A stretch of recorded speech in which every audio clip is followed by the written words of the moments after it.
Yeah, and then hit it again. I'm going to do that present. Right. Sorry.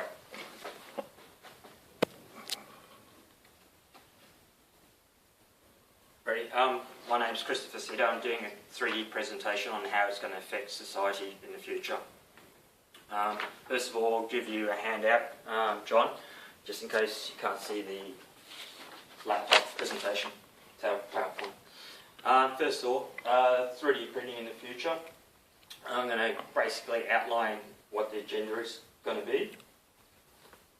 The agenda is going to start off with a brief introduction of what 3D printing is about. Then I'm going to go into the types of 3D printing.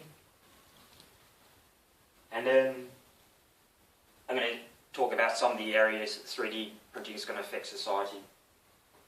And then I'm going to end that with the conclusion and then some questions in the end.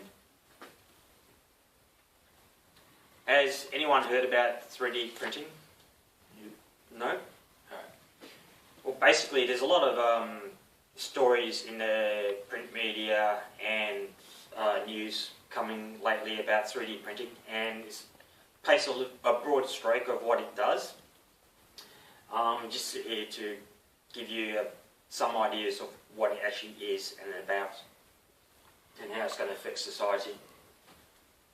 Now, what is 3D printing? 3D printing is basically an additive manufacturing process, and what that means is it's based on a 3D model where it actually goes through a process called layered material, where material is layered to produce a 3D object, and that layered process is called additive processing.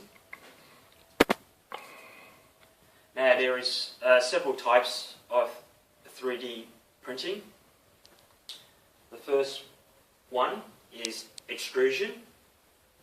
The second one is called granular. And the third one is photopolymerization.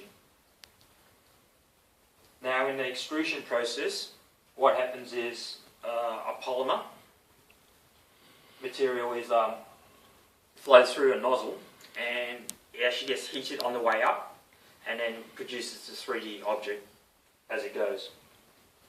The granular 3D printer uses thermoplastics,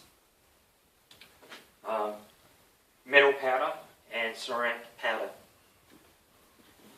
Now what happens is basically that gets laid down on a bed, and what happens is as that powder comes through, it gets fused, some of it gets fused and actually builds a 3D object.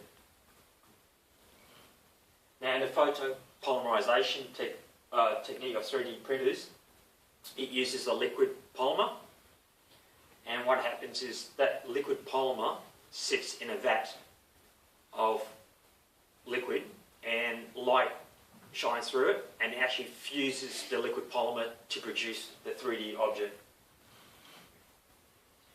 Now, some of the industries that 3D printing is affecting us is in healthcare, manufacturing, and food. Now in healthcare, it's going to affect us in regenerative medicine, and it's also known as 3D bioprinting.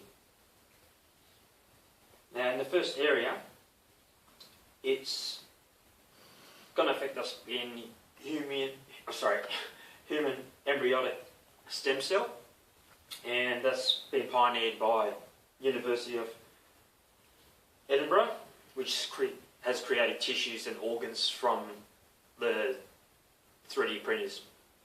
Now the second area is in blood vessels and heart tissue. University of Missouri actually produced a beating heart that actually lasted a couple minutes out of when they produced it from the 3D printer, so it actually beats like a normal heart. The third area is in bone and cartilage, and Washington State University and Wake Forest Institute are leaders in bone and cartilage at this stage, and they actually use it to experiment in building bone and cartilage, and they've actually used part of the process in patients already. So, and in manufacturing, businesses use it for large-scale production in building sunglasses, shirts, jewellery, etc. But people also use it in manufacturing. Household people use it in for manufacturing to build craft items such as jewellery, rings, and even sculpture for art. The next area is food. And Winston Churchill once said that 50 years hence, we shall escape the absurdity of growing a whole chicken to eat the breast or wing by growing these parts separately under a different medium.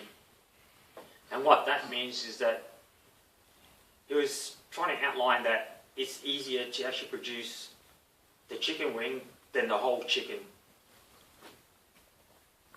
And this can be illustrated through the Hamburger Principle. Now, in the Hamburger Principle, a hamburger patty is affected by 4 areas.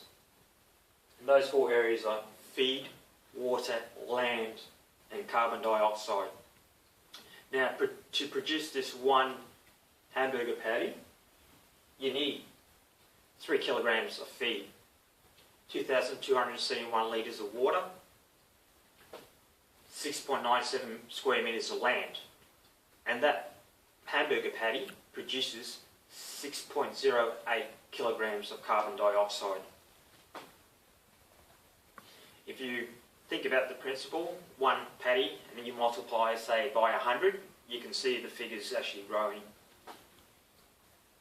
Now, Organova is a spin-off from the University of Missouri, and they actually tested edible food parts, and they did one of the founders did a TED Talk, and the TED Talk is a roadshow of ideas where they take in the States, and they're doing it around the world, basically. And what he did was he actually printed out the 3D sausage on stage, cooked it, and ate it.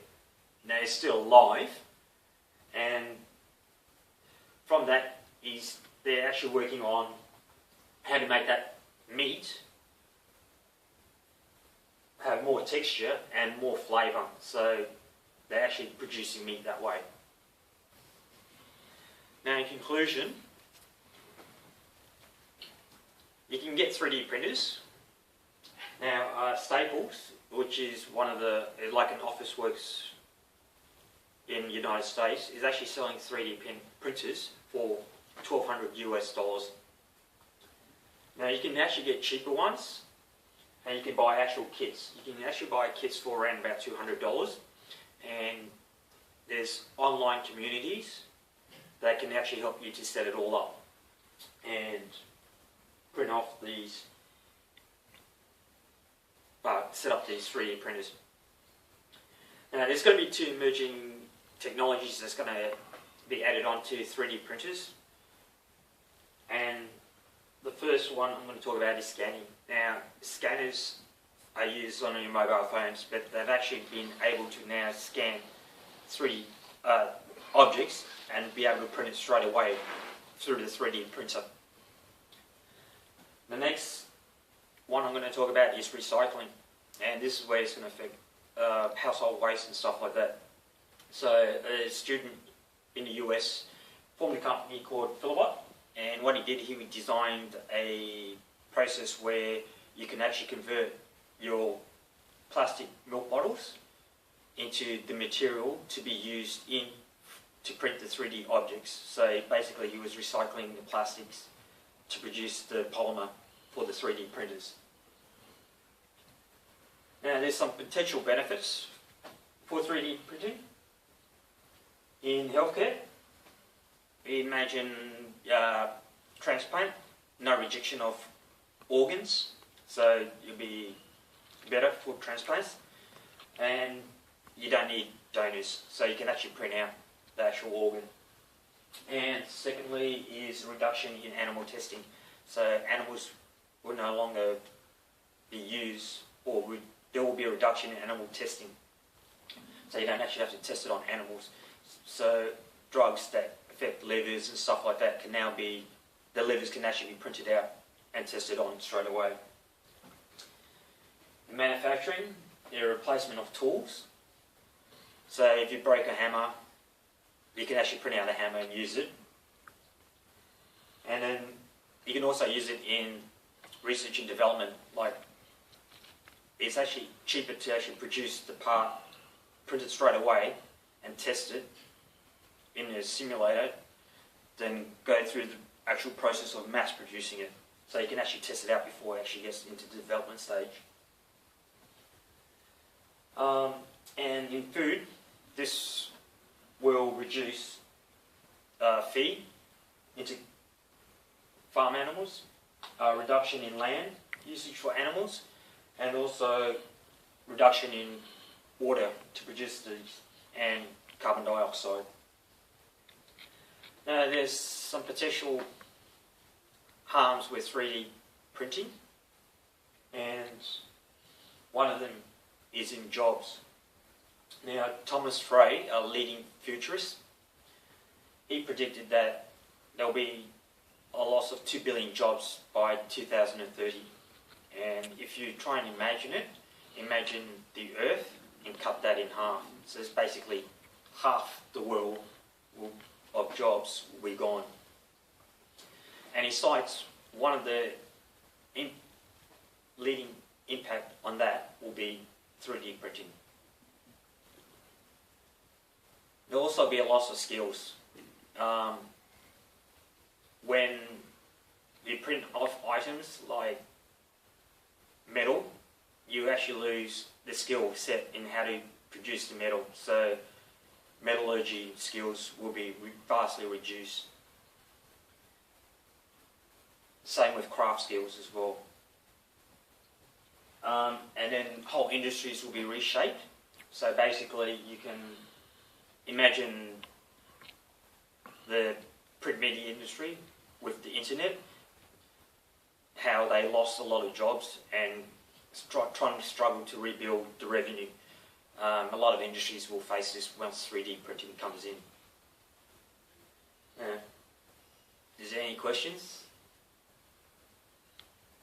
No questions? Where do the raw materials come from? Raw materials, they actually produce, they use silica like sand, but most of it's all powdered form anyway, so they usually cost around about $50, and they come in bags just like the ink cartridges in stationery stores. That's how it's going to be supplied. So if you want to make a steel hammer, you just use a silicon bag. Yeah, you can. What's that got? So Metal no, elements in it? Because there's different types of 3D printers, like the granular and the extrusion type. All right. Yeah, you can only fit in whichever material that holds. So, yeah. Any more questions? No? Okay, thanks. Do you want me to turn this on?